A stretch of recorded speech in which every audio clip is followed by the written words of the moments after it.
2025년 5월 23일 금요일입니다. 오늘 우리 증시 뭐랄까 정말 줄다리기 하는 모습이었어요. 네, 그렇죠. 코스피는 2592.09, 아주 약간 0.06% 내렸고 코스닥도 715.98로 0.24% 하락 마감했습니다. 네, 전반적으로는 이렇게 보면 큰 움직임 없어 보이지만 속을 들여다보면 상당히 좀 역동적이었죠. 맞아요. 보내주신 자료들 보니까 이게 미국에서 오는 소식하고 또 우리 내부 기대감이 막 부딪히는 그런 느낌이었거든요. 네, 정확합니다. 오늘 시장의 핵심이 딱 그거였어요. 미국 IRA, 그러니까 청정에너지 세액 공제 좀 줄일 수도 있다, 이런 얘기 나오니까 관련주들은 좀 안 좋았고요. 네네. 근데 또 동시에 트럼프 대통령이 원전 관련 행정명령에 서명할 거다, 이런 기대감은 다른 쪽을 확 끌어올렸죠. 와, 정말 시소 타는 것 같네요. 네, 그런 분위기였습니다. 그래서 오늘은 이 서로 다른 재료들이 시장에서 구체적으로 어떻게 작용했는지 특히 수급하고 테마 중심으로 한번 깊이 들여다보겠습니다. 좋습니다. 일단 외국인하고 기관 움직임이 좀 눈에 띄었어요.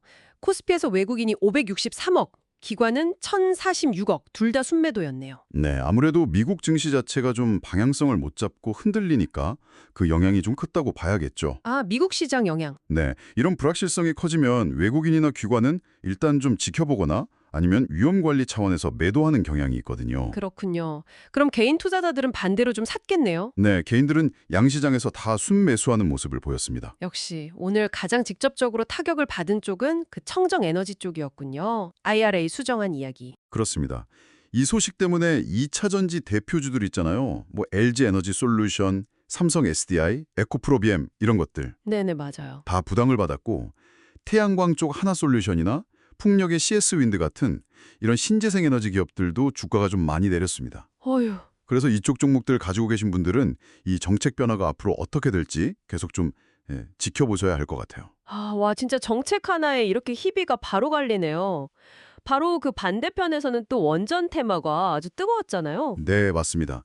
트럼프 대통령 행정명령 서명 가능성, 이 기대감이 커지면서 한신기계, 현대건설, 두산에너빌리티 같은 원전 관련주들이 그냥 일제히 급등했죠. 현대건설은 상승폭이 꽤 컸던데요. 네, 11% 넘게 올랐으니까요. 이건 이제 건설주 자체의 강세랑 원전 기대감, 이 두 가지가 같이 작용한 결과라고 볼 수 있습니다. 아, 그렇군요. 미국의 정책 변화가 이렇게 섹터별로 정말 극과 극의 영향을 준다는 게 이게 참 흥미로운 포인트입니다. 국내 요인으로 좀 넘어가 보면 방금 말씀하신 건설주 강세가 확실히 눈에 띄었는데요. 이게 단순히 원전 테마만은 아니었죠. 네, 맞아요. 일단 주택 경기가 좀 살아나지 않을까 하는 기대감이 있었고요. 네. 그리고 또 6월 대선 이후에 주택 공급 정책이 좀 더 구체적으로 나오지 않겠냐, 이런 기대감도 있었어요. 아, 정책 기대감. 네, 거기에다가 부실 PF, 그 프로젝트 파이낸싱 문제 있잖아요.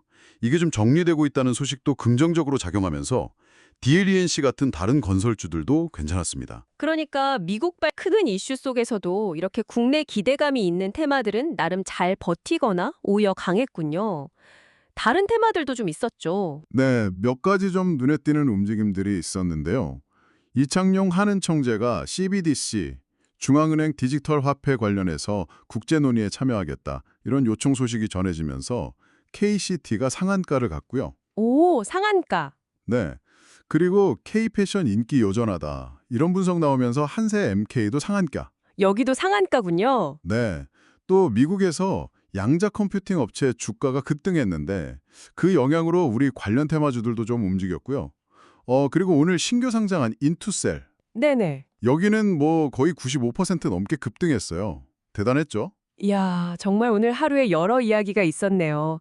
KCT, 한세, MK 외에도 원전 테마의 에노토크도 상한가였고요. 맞습니다. 그럼 오늘 시장을 좀 정리해보면 역시 큰 틀에서는 미국 정책 변화라는 변수가 작용했고 그 아래에서 원전이나 건설 같은 특정 테마는 아주 강하게 치고 나갔고 그렇죠. 반면에 2차 전지나 신재생 에너지 쪽은 조정을 받는 이런 뚜렷한 차별화 장세였다 이렇게 볼 수 있겠네요. 네, 정확한 정리십니다.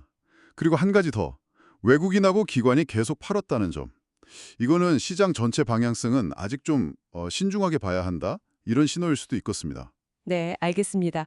오늘 자료들 덕분에 이 복잡한 시장 상황 속에서도 여러 움직임들을 잘 짚어볼 수 있었던 것 같습니다. 참 흥미로운 시장이에요. 네, 그렇죠. 여기서 이제 마지막으로 청취자분들과 함께 생각해 볼 질문 하나를 던져보고 싶습니다. 오늘 우리가 본 것처럼 미국의 정책 변화라는 이 거대한 흐름과 또 주택 공급이나 CBDC 같은 우리 내부의 정책 기대감이라는 물결이 앞으로도 계속 부딪히거나 또 시너지를 낼 텐데요. 네, 그럴 가능성이 높죠. 앞으로 이 두 가지 동력 중에서 과연 어떤 것이 우리 한국 증시의 방향키를 더 결정적으로 쥐게 될까요? 이 질문 한번 마음에 품고 앞으로의 시장을 지켜보시면 투자 흐름을 읽는데 또 다른 재미와 통찰을 얻으실 수 있을 것 같습니다.